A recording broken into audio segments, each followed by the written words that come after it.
কোথা থেকে আসলে এই নির্দেশনা বা সিদ্ধান্তটা আসে? উৎসটা আসলে কোত্থেকে আসছে এটি তো ডেফিনেট করে বলা যাবে না। এখানে আমি প্রথমে বলেছি বিশেষ একটি রাজনৈতিক মতাদর্শে বিশ্বাসী লোকজন ছিল। যখন এই ঘটনাগুলো ঘটতে থাকলো, আইন শৃঙ্খলা রক্ষাকারী বাহিনী কোথায় ছিল? এমন কিছু ঘটে যাচ্ছে এই ইনফরমেশন টেকনোলজির যুগে, পুলিশ জানবে না, এটা তো হতে পারে না। সবগুলো গণমাধ্যম সহ আমরা সবখানে দেখলাম যে বিক্ষুব্ধ জনতা হামলা করলো, ৩২ নম্বর সহ দেশের বিভিন্ন জায়গায় আওয়ামী লীগ নেতাদের বাড়িতে যে হামলা হলো, এই বিক্ষুব্ধ জনতা কারা? আমি যদি আরেকটু ভেঙে বলি যে ধরুন যখন গণ অভ্যুত্থানের সময় তখন আমরা রাস্তায় দেখেছি বিক্ষুব্ধ জনতা, তখন আমি জানি আমার চেনা, আমার পরিচিত আত্মীয় স্বজন, আমার বন্ধু বান্ধব, আমার ছাত্রছাত্রী, মানে আমার সাথেরই অনেকে যারা রাস্তায় নেমে আছে। কিন্তু এদের মধ্যে আপনারা কি শনাক্ত করতে পারছেন দেশে থেকে সাংবাদিকরা এরা আসলে কারা? এরা আসলে কারা? আইএসের পতাকা উঠছে, কারো পতাকা, হিজবুত তাহরীর পতাকা উঠছে, ছাত্র জনতা বলা হচ্ছে এদেরকে, ছাত্র জনতা। হ্যাঁ, জনতা তো অবশ্যই হতে পারে, জনতার একাংশ নিশ্চয়ই, তাই না? তো এটা তো পার্টিকুলার একটি মতাদর্শপন্থী মানুষজন। আমরা সবাই গণমাধ্যম, বাংলাদেশের গণমাধ্যম এবং আমাদের মতন সো কল্ড কিছু সাংবাদিক, পলিটিশিয়ান, সরকারে যারা রয়েছে, তারা সবাই ছাত্র জনতা হিসেবে উল্লেখ করছে।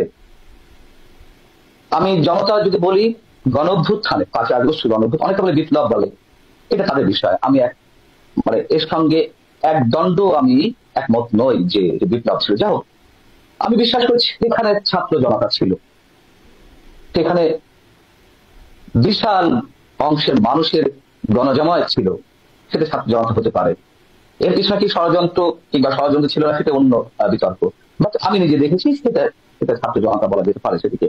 কিন্তু এখানে ছাত্র জনতা, এখানে আমি প্রথমে বলেছি বিশেষ একটি রাজনৈতিক মতাদর্শে বিশ্বাসী লোকজন ছিল। আমি ওভারঅল এদিকে ছাত্র জনতা বলতে চাই না। এবং আমি প্রথমেই বলেছি এখানে যারা স্বাধীনতায় বিশ্বাস করে না, আমাদের মুক্তিযুদ্ধকে মুছে দিতে চায়, আমি মনে করি তারাই। জি, মঞ্জুর আলম পান্না, আমরা যেটা দেখলাম একজন প্রবাসী অনলাইন অ্যাক্টিভিস্ট, আসলে দুজন প্রবাসী অনলাইন অ্যাক্টিভিস্ট, তাদের একটা আহ্বান, তারা একটা ডাক দিলেন যে ৩২ নম্বর গুড়িয়ে দিতে হবে, বুলডোজার দিয়ে, না পেলে হাতুড়ি শাবল যা পাওয়া যায় তা দিয়ে গুড়িয়ে দিতে হবে। আমরা দেখলাম গণঅভ্যুত্থানের অন্যতম সমন্বয়ক হাসনাত আব্দুল্লাহ, তিনি বললেন, তিনি ফেসবুকে লিখলেন যে আজ রাতে ফ্যাসিবাদের তীর্থভূমি মুক্ত হবে। এবং আমরা দেখলাম ৩২ নম্বরে সেই হামলার ঘটনাটা। কোথা থেকে আসলে এই নির্দেশনা বা সিদ্ধান্তটা আসছে? ইনকিলাব মঞ্চকেও আমরা দেখেছি অনলাইনে এরকম লেখালেখি করতে যে হামলা হতে যাচ্ছে। কোথায় আসলে উৎসটা কোথা থেকে আসছে সেটা কি বুঝতে পারছেন? দেখুন, উৎসটা আসলে কোথেকে আসছে এটি তো ডেফিনেট করে বলা যাবে না। তবে গভর্নমেন্টে যারা রয়েছেন ছাত্র প্রতিনিধি হিসেবে উপদেষ্টা পদে, তাদের সঙ্গে বাইরের একটি গণসংযোগ তো আমরা স্পষ্ট দেখতে পাচ্ছি। রাজনৈতিক দল গঠন হবে, তারা কি রাজনৈতিক মতাদর্শ নিয়ে আসবে, কি উপস্থাপন করবে, সেটা পরে কথা, কিন্তু একটা সংযুক্ত রয়েছে।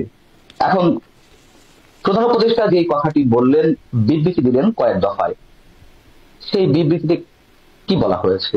তিনি অনুরোধে জানাচ্ছেন, আহ্বান জানাচ্ছেন আইন শৃঙ্খলা পরিস্থিতি নিজেদের বা আইন নিজের হাতে তুলে নিতে তিনি বারণ করছেন। কোন পর্যায়ে এসে বললেন? 2 দিন পরে এসে। না, তো তিনি কিন্তু বলেননি কোথাও যে এটি একটি ঐতিহাসিক স্থাপনা। তিনি বলেছেন কারোর বাড়ি ঘরে হামলা করবেন না, আন্তর্জাতিক বিশ্বকে আমাদেরকে দেখাতে হবে যে আমরা একটি শান্তিপ্রিয় অবস্থানে আছি। তো মুখে বললে কি শুধু হবে না? যখন এই ঘটনাগুলো ঘটতে থাকলো, আইন শৃঙ্খলা রক্ষাকারী বাহিনী কোথায় ছিল? মাঠে তো সেনাবাহিনীর সদস্যরাও রয়েছেন ম্যাজিস্ট্রেসি পাওয়ার নিয়ে। আমি সেনাবাহিনীর কথা ধরে দিলাম যে তাদেরকে গভর্নমেন্ট থেকে কোনো অনুমতি দেওয়া হচ্ছে না বা হয়নি প্রতিরোধের জন্য, হয়তো তারা সেটি করেনি, আমি সেটা বাদ দিলাম। র্যাব, পুলিশ, অন্যান্য আইন শৃঙ্খলা রক্ষাকারী বাহিনী, তারা কোথায় ছিল? প্রশ্ন করতে চাই যে সেনাবাহিনীকে কি প্রতিটা কাজের জন্য আলাদা আলাদা করে অনুমতি দিতে হয়? কারণ সেনাবাহিনীর উপর ম্যাজিস্ট্রেসি পাওয়ার আছে, 3 বাহিনীর উপরই আছে, সেটা আমরা বেশ আগে থেকেই জানি। এখন প্রতিটা ঘটনার জন্য কি আলাদা আলাদা করে অনুমতি দিতে হয়? আমার তো মনে হয় না, যেহেতু তাদেরকে আইন শৃঙ্খলা রক্ষার জন্য ম্যাজিস্ট্রেসি পাওয়ার দেওয়া আছে, তারা এটা করতেই পারে। আমি যদি তর্কের খাতিরে ধরেও নেই যে তারা এত বড় একটা ধ্বংসাত্মক কর্মকাণ্ডে নিজেদেরকে জড়াতে চায়নি, যেহেতু খুব স্বাভাবিক, এটি তো ওপেন সিক্রেট, এটা আমরা সবাই জানি, এটা সেন্সিটিভ বাহিনী, তাই না? তারা হয়তো বিতর্কে জড়াতে চায়নি, তাদের উপরে যতই ম্যাজিস্ট্রেসি পাওয়ার দেওয়া হোক না কেন, তারা এর ভিতরে ইনভলভ হতে চায়নি। আমি এই জন্য এই জায়গা থেকে এটিকে আলাদা রাখতে চাই। কিন্তু আহ, যেটি নিয়মিত বাহিনী, যেটি পুলিশ কিংবা র্যাব, সেই বাহিনীগুলো কোথায়? এবং পুলিশের ডিএমপি কমিশনার ওই দিন রাতেই সম্ভবত বাংলা ট্রিবিউন অথবা সমকালে অনলাইনে নজরুল ইসলাম, তিনি যখন বলছিলেন যে আমরা জানি না যে এই ধরনের ঘটনা ঘটতে যাচ্ছিল, সকাল থেকে ওপেন ডিক্লিয়ারেশন এলো, ফেসবুকে স্ট্যাটাস দেওয়া হলো, দেশের প্রতিটি মানুষ জানে, শুধু দেশের প্রতিটি মানুষ নয়, আপনারা যারা বিদেশে অবস্থান করছেন আপনারাও জানেন যে এমন কিছু ঘটতে যাচ্ছে।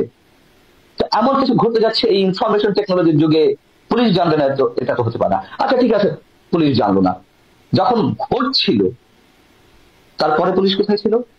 আচ্ছা সেটা আমি বাদ দিলাম, পরের দিন যখন ঘটলো সারা দেশের বিভিন্ন স্থানে, তখন পুলিশ কোথায় ছিল? তো এগুলো তো অবশ্যই নানান ধরনের কোশ্চেন। জি।